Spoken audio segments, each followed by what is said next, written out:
Welcome back to కథలబడి. ఇవాల్టి మన కథ అత్తా కోడళ్ళ కథ. అనగనగా ఒక ఊళ్ళో ఒక పెద్దమ్మ ఉన్నది. ఆమెకి ఒక్కడే కొడుకు. అతనికి యుక్త వయసు రాగానే మంచి అందమైన పిల్లని చూసి పెళ్లి చేసింది. కొంతకాలం పోయిన తర్వాత కోడలు కాపురానికి వచ్చింది. అప్పుడు కోడలు అత్తతో అన్నది కదా, అత్త నీ కోడలు కాపురానికి వచ్చింది కదా, ఇక నువ్వు చచ్చిపో అత్త అని. ఇంటి పనులన్నీ నీ కోడలనైనా నేను చూసుకుంటానులే అని. అప్పుడు అత్త ఓసి నీ కడుపున ఒక్క కాయ కాస్తే చూసిపోదామని ఉన్నదే అన్నది. ఇక కోడలు చేసేదేం లేక ఓసి ఈ ముసలి అత్త ఇప్పుడు చచ్చిపోయేలా లేదు అని మనసులో తిట్టుకుంది. సరే కొంతకాలం జరిగిన తర్వాత పెద్దమ్మకి ఒక మనవడు పుట్టాడు.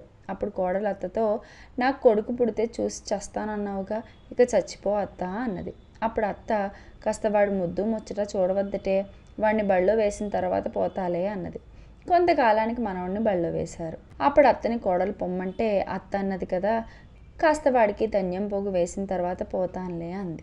కొంతకాలానికి మనవడికి ఒడుకు కూడా చేశారు. అప్పుడు కోడలు పొమ్మంటే అత్త కాస్త వాడిని ఒక ఇంటి వాడిని చేస్తే చూసిపోతానే అని సాకు చెప్పింది.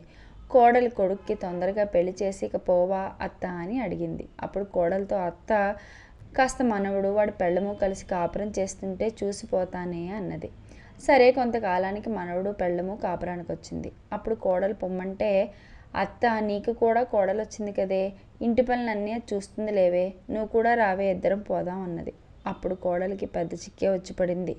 ఇది తప్పించుకోవడం ఎలాగా అని ఆలోచించి చివరికి అత్త దగ్గర దొంగ ఏడుపు ఏడుస్తూ అత్త నువ్వు పోతానంటే నా కడుపులో గుబగుబలాడుతున్నది, ఏడుపు వస్తున్నది, నువ్వు పోవద్దులే అత్త అన్నది.